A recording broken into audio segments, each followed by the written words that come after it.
Welcome back to our Colega lessons. So far, we have talked about three of our wonderful rights: the right to life, freedom, and security, the right to protection against discrimination, the right to marriage and a family.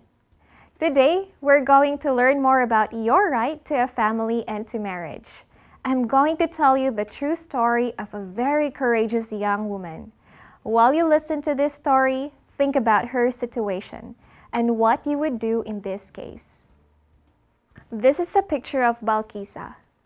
One day, when she was 12 years old, Balkisa Shibu came home from school and learned that her father had promised her as a bride to her cousin when she turned 16.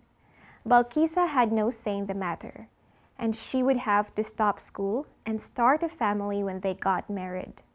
Balkisa is from Niger, where child marriage is not uncommon. Her parents were poor and they had 5 daughters, so they were in the favor of the marriage, since that meant one less child to feed. But Balkisa loved school and did not want to marry her cousin and stop going to school. When she turned 16 and the wedding preparations began, Balkisa decided to fight for her rights, even if that meant taking her own family to court. So Balkisa went to her father and agreed to marry her cousin if she didn't have to live with him until after she graduated from college.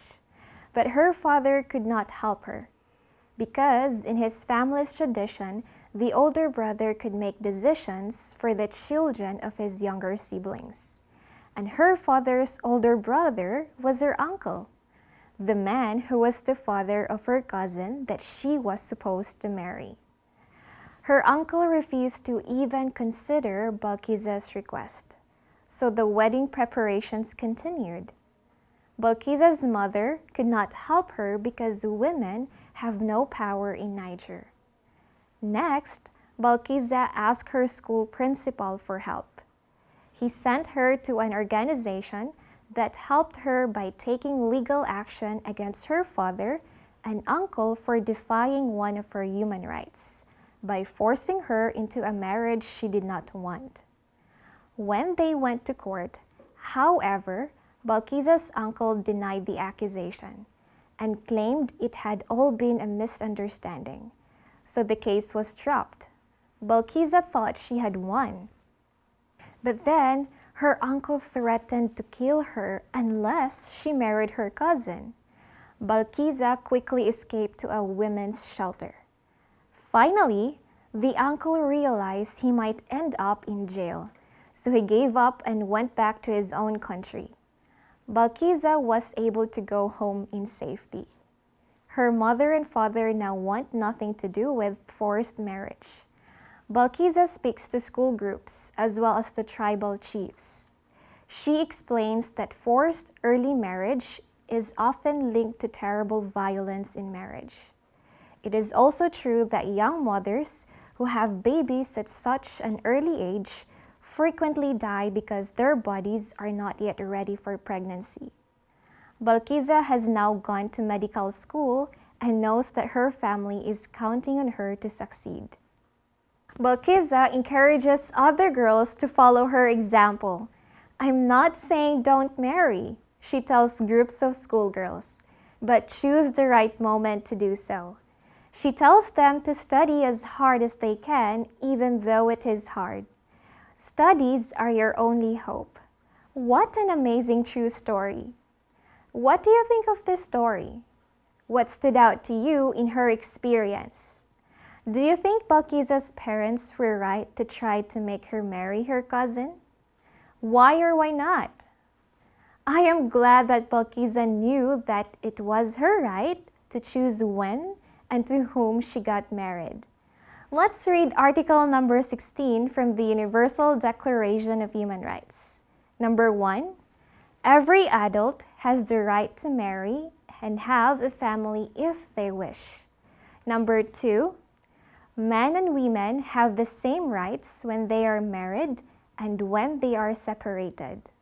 Number 3, no one can force you to get married. Number 4, The family is the most important unit of society and should be protected by the government. How does article number 16 relate to Balkiza's story?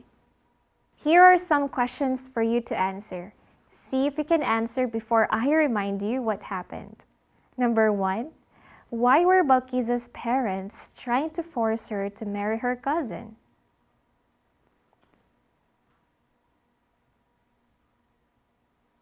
Yes, that's true. They were very poor, and this kind of marriage was part of their culture and their family tradition. They had 5 daughters and were worried about feeding them all. Number 2, why did not her mother or her father help her when she told them how she felt?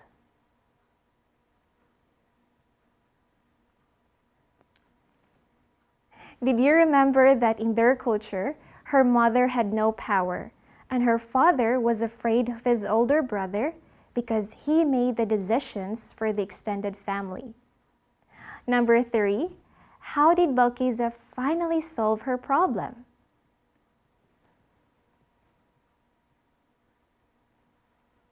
Balkiza found another adult, her principal, who would listen to her and who encouraged her and helped her find legal help. What a courageous young woman!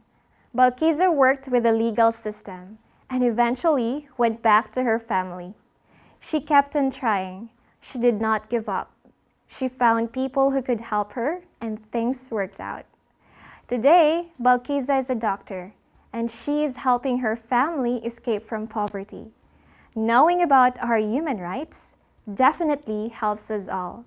It is a wonderful right of ours to marry and have a family if we wish to. Families are a beautiful thing no matter what their makeup. They are usually the best place for children to grow up. Thanks for joining with me today. Share the story with your family about Balkiza, the girl who said no to early marriage. Ask your family what they think about marriage that young. See you next time. Bye-bye.